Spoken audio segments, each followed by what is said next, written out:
so many people here today. I'm delighted that Classical Singer has been able to find a way to make this happen. I think for high school singers, this is arguably one of the best ways for you to connect with faculty, teachers, and schools from across the country. In some ways, it may be even a bit more efficient. But I've participated in the Classical Singer Convention for a number of years, and I'm so glad to see that there is so much interest. So I'll be happy to talk about Eastman, talk about my philosophy of teaching at the end. Of course, they ask at the beginning for you to come up with some title for the masterclass, and I've never been very good at that. But I will say this about Bel Canto at Eastman, and that is the voice program here is really centered on and focused upon what I consider to be the three pillars of the 19th century bel canto, Italian bel canto school of singing, which is breath, posture, and vowel, and how the intersection of those three major pillars of our singing, how those come together to enable us to find our best resonance, create a healthy and long-lasting vocal technique that serves us in whatever style we may be singing. And that could be musical theater, classical, country, blues, whatever. Vocal health is vocal health. And I think that finding your home base for your voice is one of the most important things that you can do as an undergraduate. And so I'm a big believer in technical work and in building a vocalizing regimen that my students do the same way every day that they sing and practice. We build on it as the semester goes. And the goal should be for all of you to need your teachers less as time goes on, not for you to need them more. If I'm doing my job correctly, my last senior is giving his senior recital tonight. He's a wonderful South Korean baritone, and he's ready to go on. He's going off to Northwestern to graduate school on a full tuition scholarship, I might add. And it's perfect. It's just the way that it should be. So without any further talking, who is going to sing first today?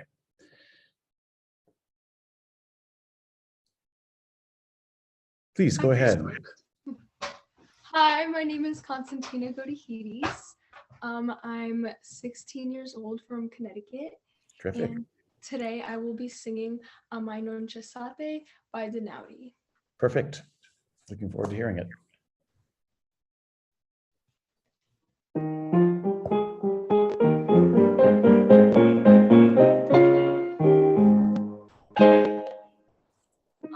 Non cessate dal vostro parlar, parlate siete un Dio volevo,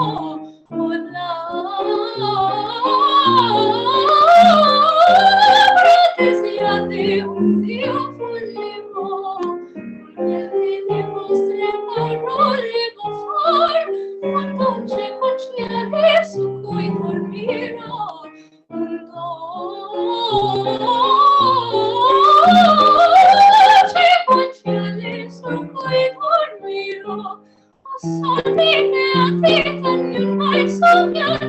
che su quel guanciale dormendo farò, dormendo e sognando vicino al tuo cuore, il dolce desiato per sogno d'amor.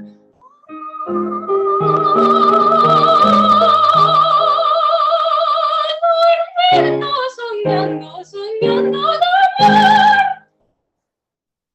Thank you very much. So I'd like you to go back to the sustained ah that you have. Is that an E flat in the key that you're singing it in? I believe, yes. Yes. Okay. So will you just sustain that note for me again? Do you have a keyboard there that you have access to? I don't, but. Okay. Let me quickly move over to my piano, and then we will have. Okay, but I do know. I know the note. Okay, so just sustain it once again. Just sustain the ah for me, if you would.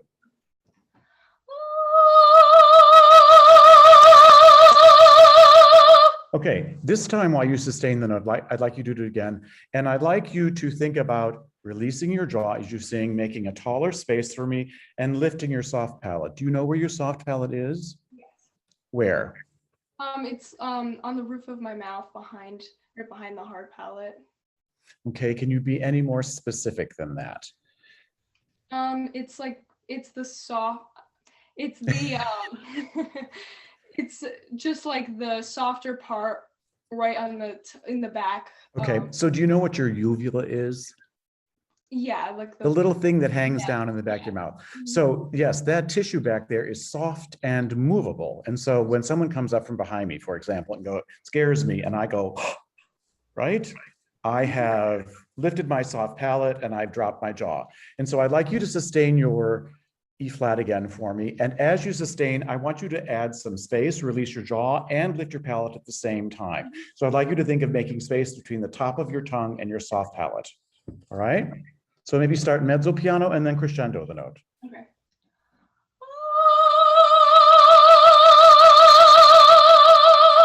Beautiful. Now this time I want you to go at even more jaw space. So let's say that your jaw position, that position was a 3 out of 10. I want you to go to 3, from 3 to 8 while you're sustaining the note. All right? So really make a spatial difference.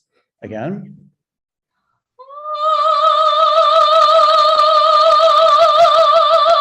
Oh, now what did you experience there? I had more space and more backspace in that too. Good. So backspace is, I'm so glad to hear you use that term. It is not a pejorative or a dirty word. When we study classical singing, we have to cultivate a sense of backspace in our singing, right? We're trying to build singer's formant, which is what helps us sing over the orchestra, right? So it's peculiar to our style of singing. So what I would say to you is, the challenge I would offer you is, what would it take for you to vibrate and spin on every note in this song the way you do that sustained ah? Lifting my soft palate more and Well, so when I sing mai non cessate, right? My goal is to vibrate on every note, regardless of the duration of the note. So there's a wonderful teacher here at Eastman. Her name was Carol Weber, who retired. And she was the first person who ever defined legato for me. People said, you know, sing legato, but no one ever had a definition. And she said that if you were to vibrate on every note within a phrase, regardless of the duration of the note, meaning the tiny little 16th notes too, would that not be the essence of legato? So when you're singing classical music, the goal should be to avoid straight toning at all costs. So when you're singing your sustained E flat, what you have is beautiful color, balance, release. And as a young singer, I would say to you, how can you go back to the beginning now and try and cultivate that kind of release and vibrato in every note you sing? mm-hmm. So what I'd like to do is go back to the beginning. You can use your track, and I want you to sing everything on an O vowel for me, and we're going to kind of turn this into a vocalese, if you will. Oh, right, every note, and you're going to see how much you can allow, right? Vibrato is not a make thing. It's there in your voice naturally. So the question you should be asking yourself is, why am I not vibrating? Mm-hmm. Right? So let's try from the beginning once again. All on O, release your jaw, a little more space. Constantina, such a beautiful name. Thank you. It's a lip vowel from the side. Mm-hmm. Oh.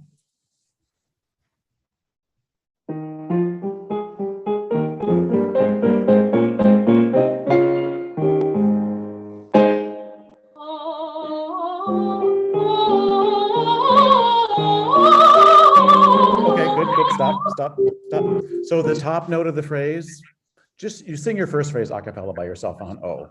Okay. And your goal is to sing that note, beautiful resonance release, every note. So slow down a little bit.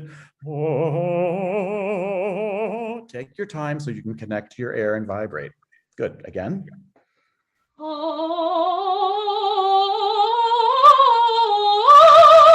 Okay, now that just took you into the realm of sounding like a professional singer, right? That removes some of the high school kind of approach to singing and takes you to one, being on your air, which means you've got the right balance of muscle and air involved in your production.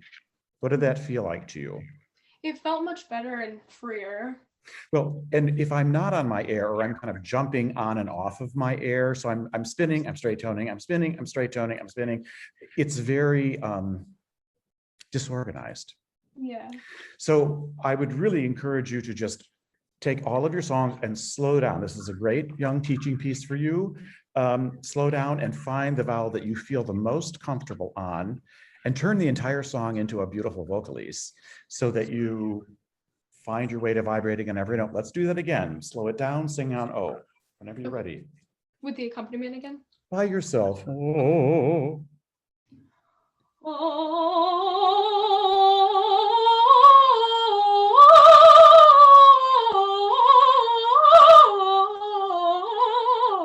Good. Do it for me. Whoop, whoop. Do it for me one more time.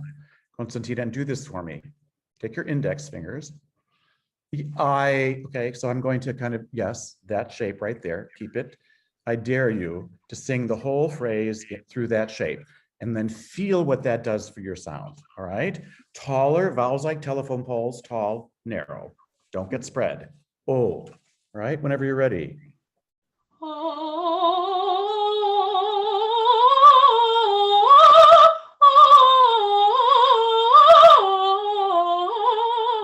Keep going.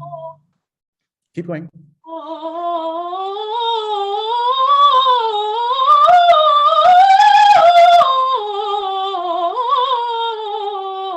Okay, so if we were in a room and there was an audience sitting there, there would be thunderous applause at this point. Oh, thank you. Right. So what was that experience for you?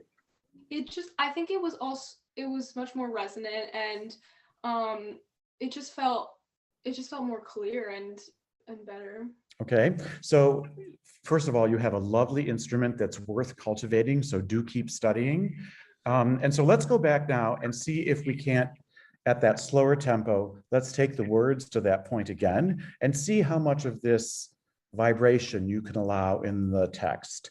And I would say that I would encourage you to add a little more space, that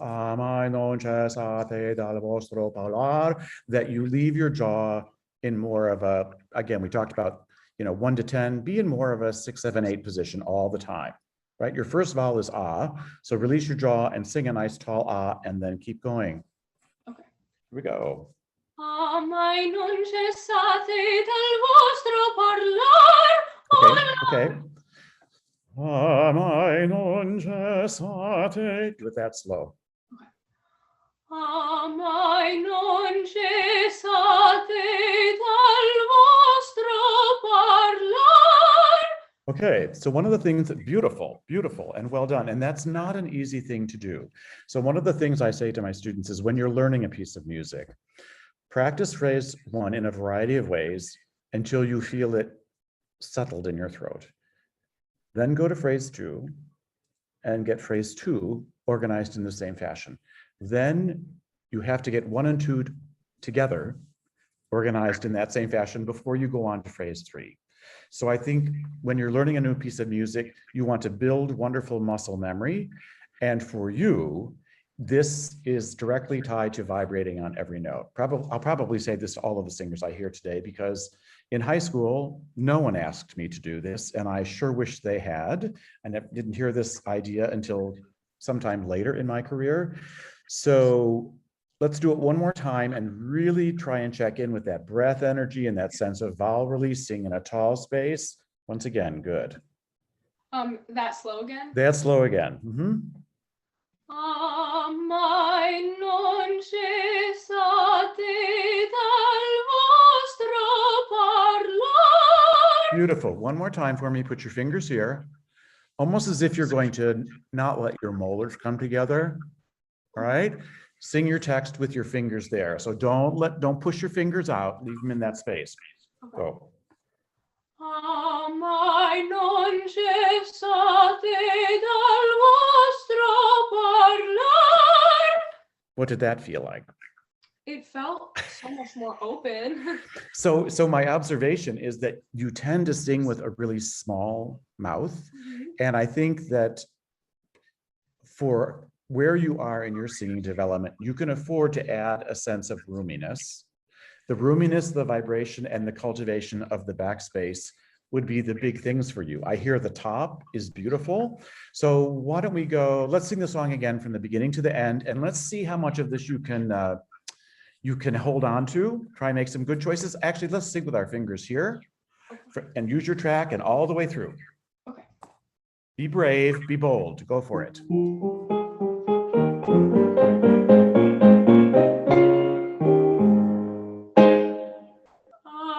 Mai non cessate del vostro parlare, con la pratesia che un Dio voleva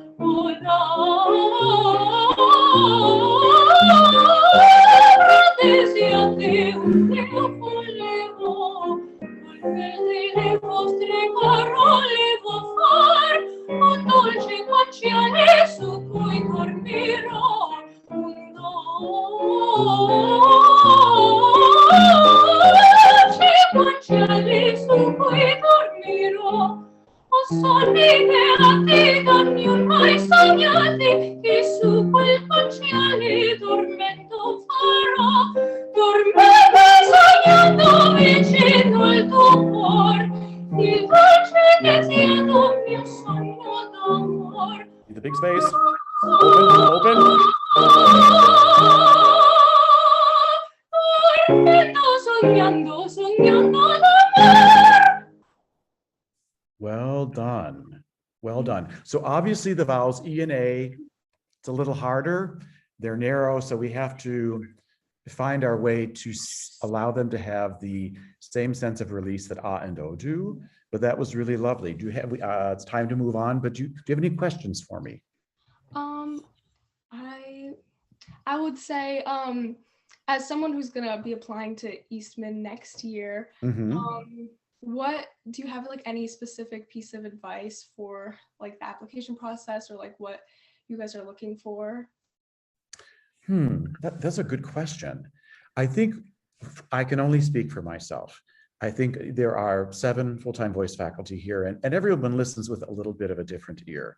You know, my observation today is that you're musical, you've looked at the text, you're connected to text, but most importantly for me, I hear in your sound what I call the bud of potential. So it's a little bit like the flower you see opening in that time-lapse photography where it's just kind of explodes all of a sudden. And so I hear the core of potential that I would say to you, yes, you should be applying. You're going in the right direction and you're singing music that's age appropriate, and continue to explore this notion of space and vibration. And there's no doubt in my mind that you will find your place at the right school. Thank you. You're welcome. It's lovely to hear you. Thank you so much. All right, well, congratulations, Constantina. If our next singer, Luz, Merced, or Leah are ready, then you can go ahead. All right. Yo. Are you muted? I can't quite hear you. Oh, I'm sorry. I'm ready. Yeah, that's whenever. Fine, I can hear you perfectly now. So. Okay. Thank you so much. Well, I want to present the Arsace a quel giorno by Rossini. Wonderful. I am so happy. I feel a lot of illusion of staying a bel canto masterclass because it's my strongest repertory. Wonderful, wonderful. Well, I hope to obtain all the good advices of you, and I hope to do it well. Oh no, sorry, not this. Oh, Take your. Sorry.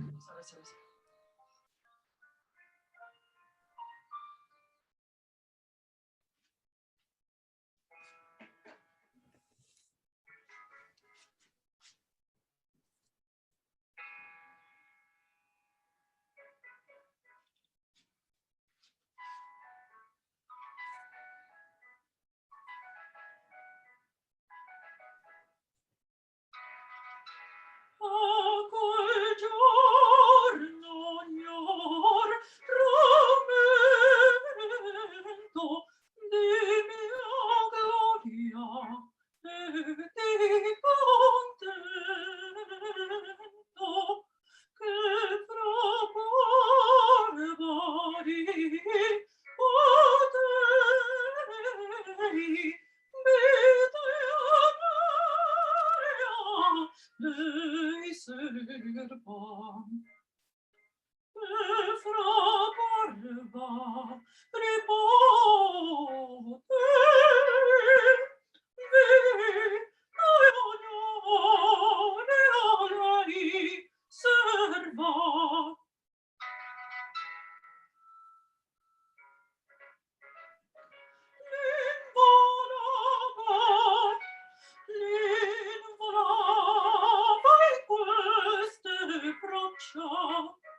Thank you very much. Thank you. Tell me, who did you choose this aria, or did your teacher? Yes, I work this area with my teacher. Okay. And what other things are you singing right now? Well, I have 10 years singing. No, more. 12 years singing. Yep. So can you tell me what are the name of some songs or arias that you're also working on? Yes, it's Acqua il Giorno Mhm. by Semiramide by Rossini. Mhm. It's the the hero of the opera. Is the Right. one who Semiramide fall in love, but Arsace is at the same time the lost son of Semiramide. All right. So let me ask you a few questions before I give you some feedback. So tell me, when you go to your voice lessons, do you work on technique with your teacher? Do you do scales and arpeggios, staccati? Tell me what you do as a vocalizing regimen. Okay, I start with fifth with exercises with fifth. Right.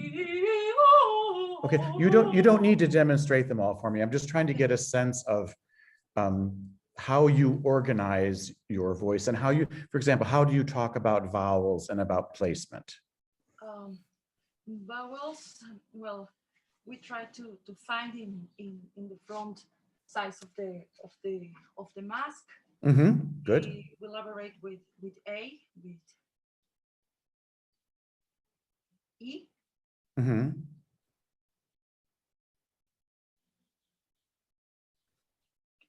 With all vowels, but most of all with the vowels that stay in the front, that stay in Right. the mask. So tell me, what year in school are you? Well, I studied in the Royal School, but then I come back here to Mexico City, and I stay in the particular lessons with the tenor whose name is Rogelio Marin. But now with this pandemic times, I only saw him by Zoom. Okay. So anyway, do you ever do any vocalises that utilize what I call an NG, where I put my tongue up against my soft palate and it creates a kind of buzzy sound in the front of my face? Have you ever done that? Could you do that for me? Just good. And so when you do that, what do you feel and where do you feel it? I feel it here something like. So it's actually called conductive resonance. And so when you put your tongue up against your soft palate, you're in a good way kind of forcing your sound to go through bone and cartilage, and we feel this kind of buzzing sensation just where you said it. So what I'd like you to do is go back to the first couple of phrases at the beginning of the aria and just vocalize them on an NG, and then go back and sing them on the words. Are you able to do that? Yes. Do you have a piano there, a keyboard, or just the recording? I use the recording. The piano is a little bit far to hear. Okay.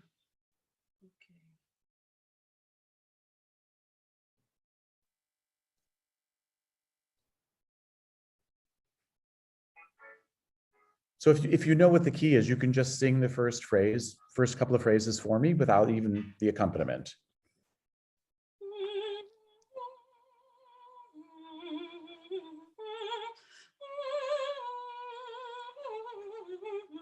Okay, would you sing that on the words for me now?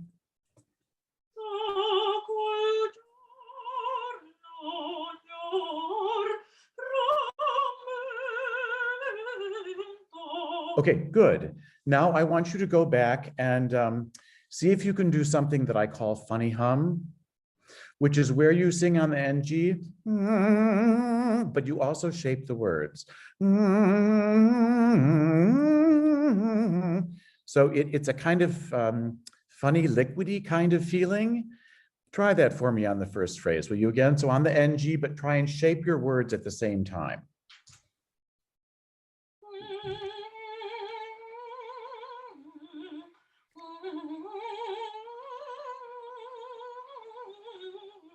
Okay, good. Can you do that one more time for me and kind of look up at me so I can see you while you're singing? Okay.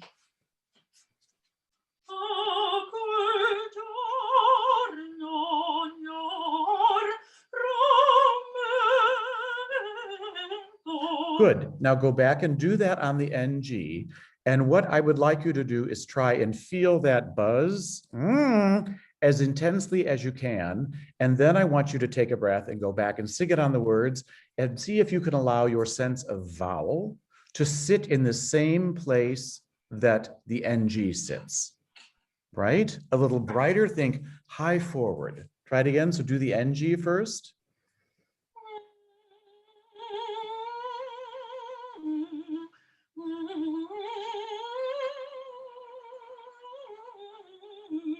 Good. Now take a breath and sing it on the words.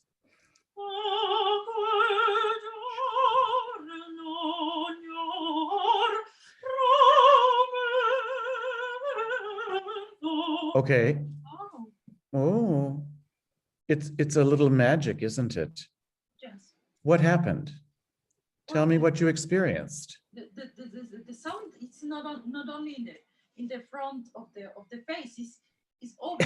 It's Brilliant. the head. Brilliant, Luz. This is the thing I would say to you. I think you have a very good instrument. It's clear that you've done some serious study. And this is a complex aria, right? It's got lots of fioratura and scale passages and that kind of thing.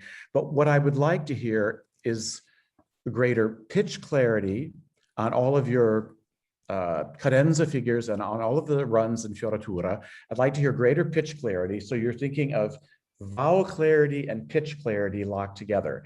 And I think a brighter sound will serve you better. And if you will practice all of the aria phrase by phrase, do one phrase on the funny hum, then go back and sing it on the words and work your way through the aria very slowly. I think you will find that you can move the entire aria up here and up here, as you said, right? So you're young. You want to have a bright, high forward, youthful sound.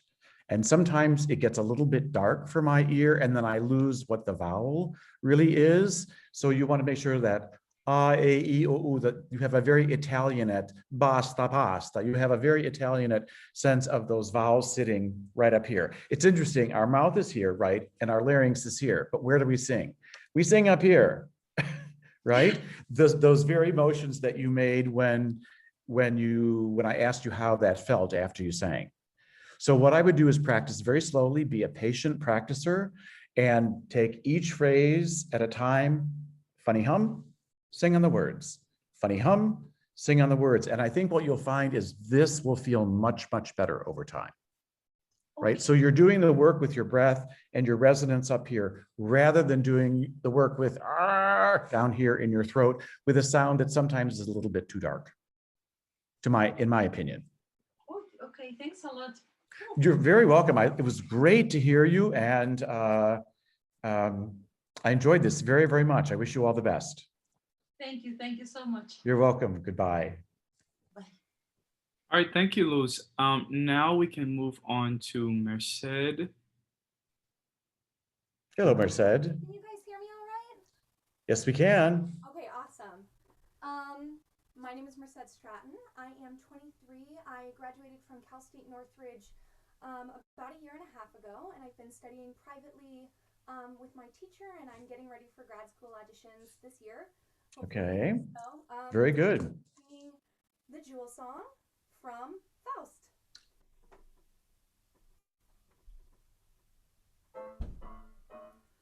Oh là, que de bijoux et son rêve charmant qui m'éblouit. Aussi je vais, les yeux n'ont jamais vu de richesse pareille.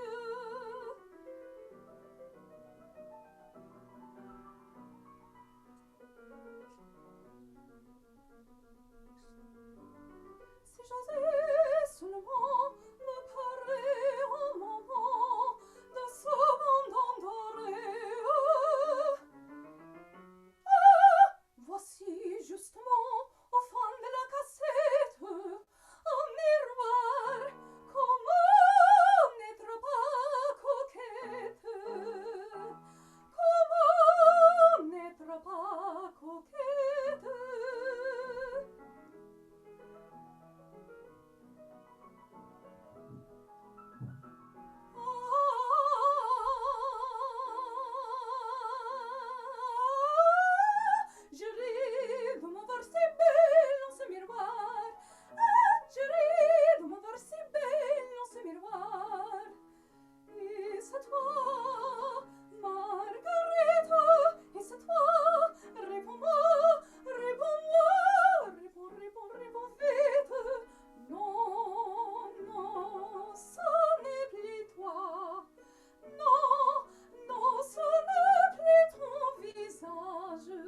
Thank you. Thank you. And we've got that gigantic long postlude. Yeah, we don't need that. Yeah, we don't. And so this is a long aria, tough aria.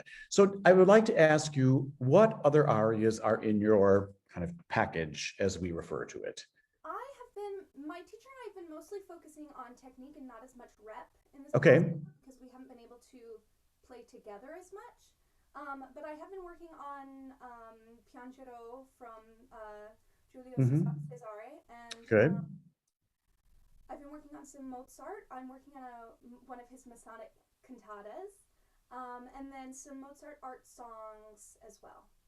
Okay, so if just listening to you, do you know what the Fach system is? Okay, so I think you fit squarely into the Ina category, right? So all the roles that end in Ina, Despina, Rosina, Norina, Adina, all of that kind of thing. And so this aria belongs firmly in the full lyric repertory, so a little more dramatic. And I think you might be better served, for example, if you wanted a French aria, to look at something like the Duguay Soleil, who sing from Werther. That would be a great choice. And it's kind of short and sweet and to the point, and it really suits your voice. It's a role that you could arguably sing now. So I think singing things that are in auditions that are in your Fach to the point that you could actually, a faculty or an opera director could say, I could hear them singing this now. Do you know Emily's Goodbye aria from? I do not. Okay, do you have a pencil there? Yeah, I'm writing it. Okay, so Emily's Goodbye aria from Our Town by Ned Rorem. That would be perfect American aria in your voice. And then you should look at the Despina arias from Così fan tutte. Those would be great for you. And it was Emily's what aria? It's called her Goodbye aria. It's kind of starts out of nowhere in the score, so it's a little bit hard to find, but if you can find a complete score, you'll be able to locate it. So that would be my first recommendation, is just pick things that are a little More now. that are now. I think that will show the faculties wherever you're going to audition, say, this is what I have to offer you right now. And you're nothing that you're going to struggle with in an audition. So I was told a long time ago by a wise teacher that, the only things that you should take to an audition are things that you can hit out of the park every day of the week. There's absolutely no doubt in them. And the other thing is, I think the Jewel song is a bit long for auditions. If you can find some things that are a little more short and to the point, Emily's aria and the Duguay Soleil are perfect. One of the Despina arias with Le Cut would also be just fine. And I'm trying to think of something German for you. Well, Pamina is an Ina, but Achifus is kind of treacherous. Yeah. So I'm racking my brain here, but things that dovetail beautifully with what you're working on technically now. So one of the things, for example, I noticed is as you went on in the aria, the rate of your vibrato began to get a little bit slower. So that happens to me when I'm getting a little bit fatigued, my breath isn't flowing, I'm starting to get a little bit tense. So at your age, you want your vibrato to be fast and supple and facile and easy, right? As you've heard me talk about it, if you were listening with the first young lady, that is such a great indicator that we're singing in balance and with equilibrium. If you'll find a way to, email me, or after this, you can find my email address on the Eastman site. I would be happy to send some other. I have a student, a third year, Anna. Her name is Anna, and her voice is very much like yours. And there are some arias that I would send you the names of those, so that those might be some additional ideas for you. That'd be wonderful. Okay, you're lovely. You're beautiful. You're a musical singer. I would coach my French at every opportunity. For example, salut.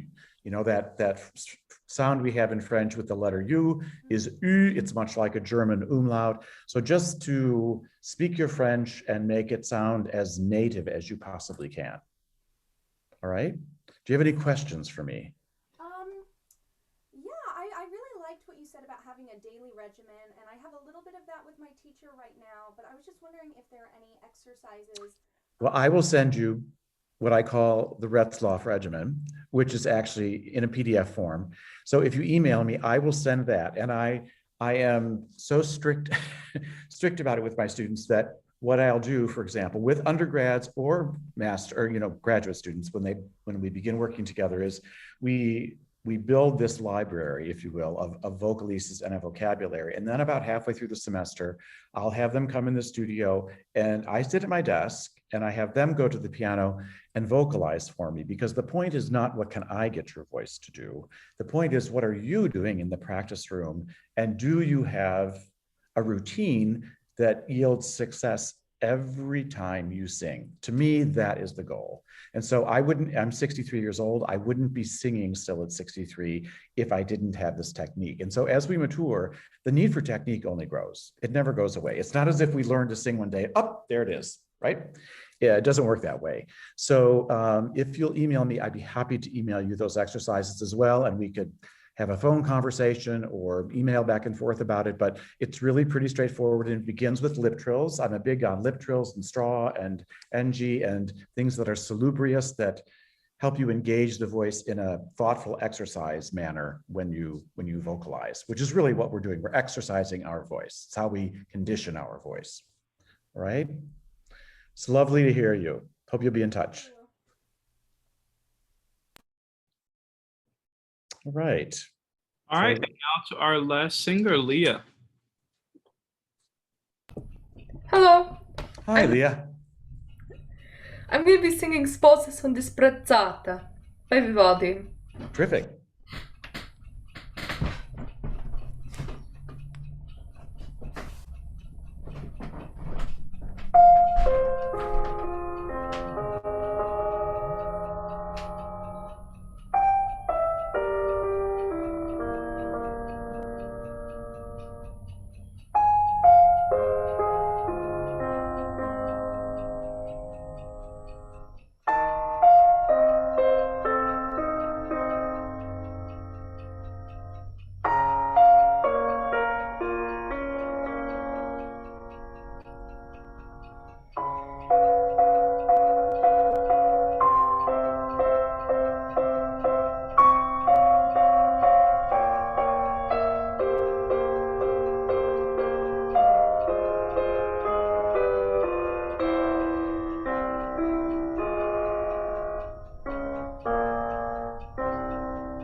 For the sake of time, Leah, why don't we stop there and talk a little bit, shall we? So tell me, do you think you're a singer who listens more to yourself or feels what your voice is doing? Both. That's a safe answer. Okay, so there is an element when I listen to a singer of them, you know, when their real desire is to put their sound kind of out into the room and to communicate. And then, you know, we have here at Eastman lots of very, very intelligent young singers and musicians who also tend to be quite up in their heads when they're singing, right? They tend to be perfectionists and they want everything to be just right. And sometimes that doesn't make for the most extroverted sense of sound. So would you say that as a person, you are an extrovert or an introvert? Oh, it really depends. I'm on two sides of the wall. 1 minute I'm bouncing, the other I'm in a ball. Okay. So I would say if you can choose to bounce more when you're singing, particularly when you're singing something like this that's slow and sad and kind of lugubrious, that I think it will help you to energize your breath and get the sound out into the room. I would say vowel clarity is a big thing, of course, in Baroque music, and that your sense of vowel could, for my taste, be much more high forward, you know, high and then out. So not out first, we have to have some backspace, but that you really are thinking, projecting your voice. And the other thing, as I said at the last young lady, is that the rate of your vibrato changes quite a bit depending on where you are in your voice. Are you aware of that? Yeah. Okay, why do you think that is? Where is it the most active? In the top. Okay. And in the bottom. Okay, so I actually hear in that kind of low middle area around your primo passaggio that things actually kind of relax there a little bit. And I would say, how can you carry that same feeling of relaxation up as you go into the top, right? And I think you have got a sustained A vowel up there a couple of times. Yeah. Yeah, and what is the pitch that's on?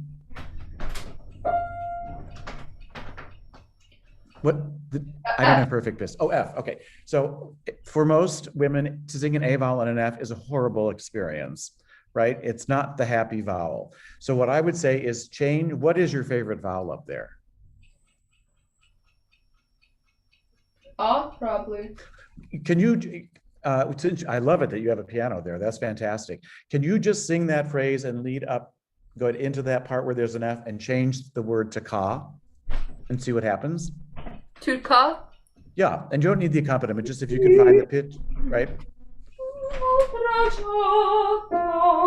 Yeah, so it's interesting. Here you kind of backed off of your sound when you were just finding your place, and your voice was very active and lively, right? High forward.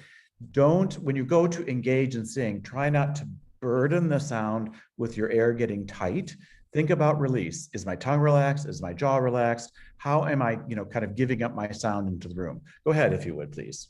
Okay, so I love jaw. Can all those notes have vibrato? Can you release on all those notes? Yeah.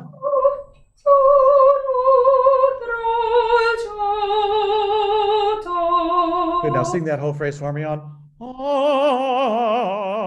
And your most beautiful, open, tall, relax your jaw, vowel. Drop your jaw.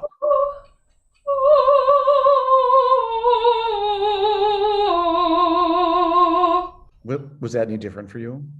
Yeah, more vibrations up here. Yeah, so one of my observations with you is you sing in a tiny, tiny space. Do you ever think about releasing your jaw? Time to time. Yeah, so when I love watching on Facebook the Medici channel and the Metropolitan Opera channel, and you know what I see over and over again is that famous singers open their mouths when they sing. They don't sing in tiny, tiny spaces. They're very large spaces, actually. So, and I think there's not only a benefit in terms of resonance there, but also in terms of function. So one last time, sing that phrase and then go to your ka, and let's hear what we get and kind of be bold. Go for it.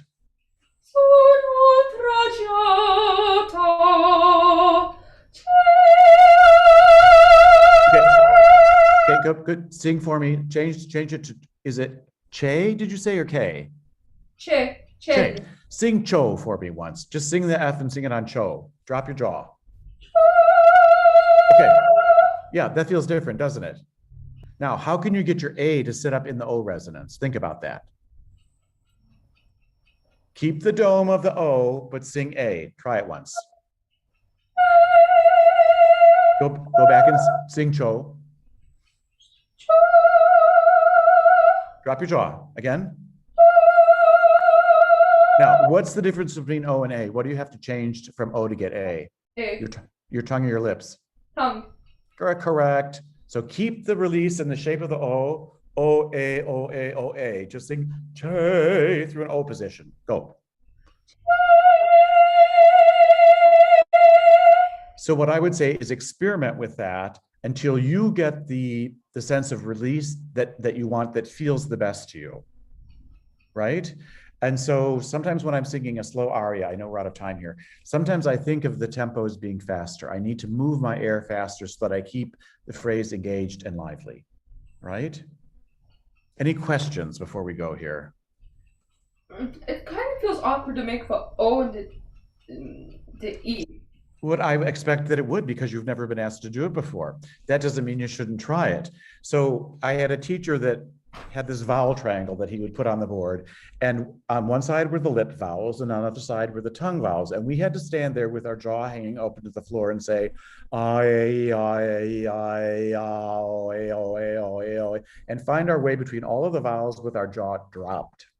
And what that cultivated was a sense of freedom of articulation between my lips, my tongue, and it didn't ever involve my jaw. So jaw and tongue tension, in my experience, are the two biggest challenges that any singer faces. Very good, thank you. It's great to hear you today. Thank you. All the best.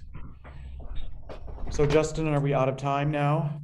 What's the plan here? All right, so now we have time for a few questions. Okay. Now we finished with our singers, and so we had one question already come up, and that was from Mary Fetterman. So Mary is wondering, could you talk a little bit about your background regarding bel canto?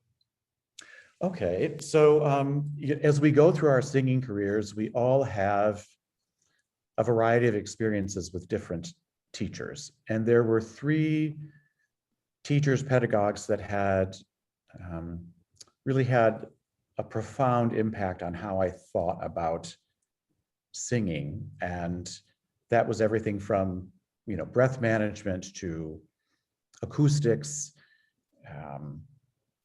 the physiology of the mechanism, how do I make the most out of my voice? And those three people were George Gibson, Marlene Amalis, and Richard Miller, who probably did more for pedagogy in this country than any single person. He has passed now. But as I studied with these people and began to pull together common information, simply reading treatises from the bel canto era, the Garcias, Lamberti, etc., you find that their approach to singing was really very simple. That they talked about three primary topics, which were breath, posture, and vowel, and how the intersection of those things came together to produce this beautiful, if you will, beautiful singing, bel canto. And so, I was a person, I would say, I've done far more with my voice than I ever thought that I would. My career has been completely unplanned, but I was always teaching while I was singing. And so that was my career was in two areas, and teaching was always something that I felt a sincere and rather, what's the word? An oddly comfortable kind of connection to pedagogy, and that long before I understood the acoustic principles, for example, of vowel modification, Burton Coffin in his book Overtones of Bel Canto, my ear was telling me to do those things when I was, and telling other people. I had my first teaching job when I was 25 years old. I was telling people to say, you know, that A sounds like it needs more E in it. And it did, but I just didn't understand the principles behind it yet. So, you know, training my ear has been a big part of this, journey. And that when I started studying with Marlene Malles, in New York, she was the first person who vocalized me in such a way that when I got done with, you know, we started with lip trills and we got done with finally singing out after 25 or 30 minutes of vocalizing, that my voice was falling out of me.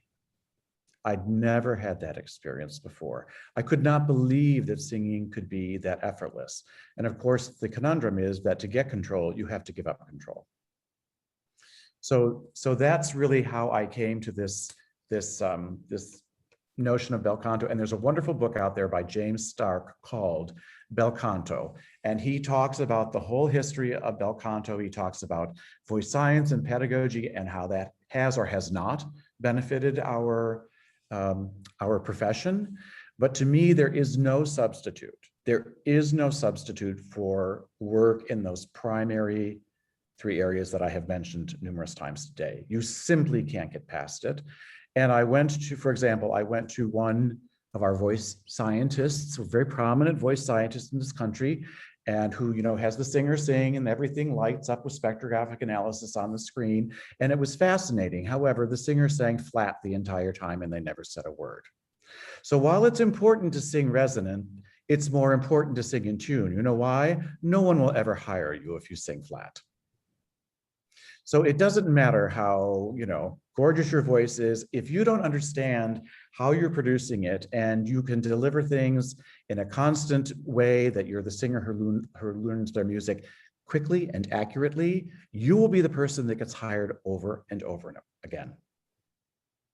So there is, if you don't train your ear, you know, you can't just sing into your phone on Voce Vista for the rest of your life. Well, I suppose you can, but you'll never understand what you're doing. And to me, that's the great shortfall in all of this quick fix scientific stuff. And my concern is, I've been a master teacher for the National Association of Teachers of Singing, is to try and help young singers and teachers cultivate this sense of, what am I actually hearing? What does the voice need? I don't need a computer to tell me what your voice needs. I know at the moment I hear you. Now, that skill has been honed over time. But that's what I'd say is the real driving force here at Eastman, and certainly with me. And I do teach both of the practicum pedagogy courses, which is where you're working with, you know, treble and bass clef voices for our graduate, our master's and DMA students, and for our undergraduate, our seniors who have that in their last semester of work here at Eastman. So it's a passion of mine, and it's not easy to be a good teacher. But there is nothing more that will teach you about your own singing than trying to teach someone else to sing. All of your strengths and all of your weaknesses. Thank you. I really appreciate that. I actually wrote a paper on Margaret Harshaw, who is that's another legend. Yeah, because both of my voice teachers, I study at Westminster Choir College. And right. I'm looking to go to master's degree in pedagogy, and I wrote a paper on Margaret Harshaw, and more specifically the bel canto technique. And I'm so invested. I thank you so much for your input. I really appreciate it. Oh, my pleasure. I can go on ad nauseum. Any other questions today? Well, that's great. Guys, if you have more questions, send them in the chat. But I loved your mention of the Stark book, because ironically, I have it right next to me right now. Bravo. Bel Canto Pedagogy. And that book is so great because, you know, it talks about Caccini, it talks about, like you said, both the Manuel Garcias, and you come to find out that, you know, we want to control and kind of push buttons and move things around. But the most beautiful sounds are kind of the absence of control. But training yourself to get there is you know, the issue. Right. That's why it's so important for, you know, I never send my students to schools. I send them to teachers. And that's why it's so important in this process that you invest the time in having lessons with teachers and finding the person that, you know, you'll be able to walk in the door and just say, here's my voice. I trust you, and let's go on this journey together. And it's very much a collaboration, right? It's very much a collaboration. So, oh, it's a great question. And I'm so glad to have met you, Justin. I'm so glad that you're reading that book, and would love to hear you sometime. Absolutely. All right. Well, since we're in our last few minutes, if you want to just take a second and talk a little bit more about Eastman's program and what. Well, we've got a mix, and I've got to be at a recital at 5 o'clock, and so I probably need to jet here. It's a distinctive program. The undergraduate degree is very focused in foreign languages. So you study a full year of Italian, then a full year of German, and a full year of French at Eastman, concurrently with the foreign language diction courses. So you really wind up with a minor in foreign languages here. The history and the music theory are rigorous here. This is a rigorous academic place, but there are tremendous performing opportunities. And I've had a sophomore, for example, sing a leading role in an opera. We do a wide variety of shows here. We do at least 3 productions a year with costumed and with orchestra, which has been a challenge during this past year. But the auditions are degree blind. It's whoever sings best in the moment is cast.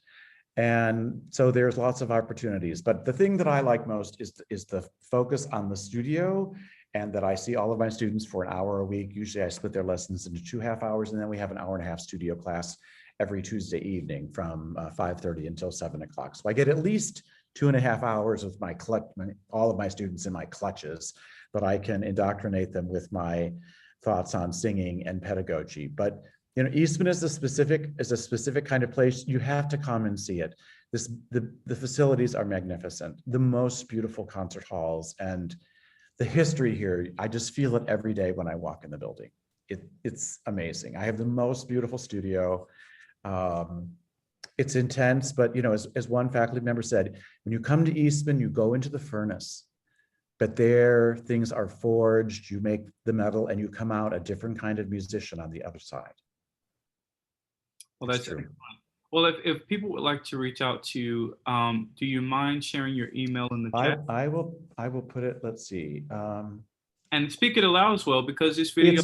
It's J Retzlaff, Retzlaff, at esm.rochester.edu. All right. Well, everyone, congratulations to all of the singers, to Constantina, Luz, Merced. Absolutely. Thank you so much. On great work today. And I hope that everyone enjoyed this class and is continuing to enjoy the expo. We have classes all the way until 9:30 Eastern time tonight. And this class will be available in our online video library, as are all the classes. Great. Subscribers. All right. Ciao. Have a good evening, everyone. Goodbye. Bye. Yeah.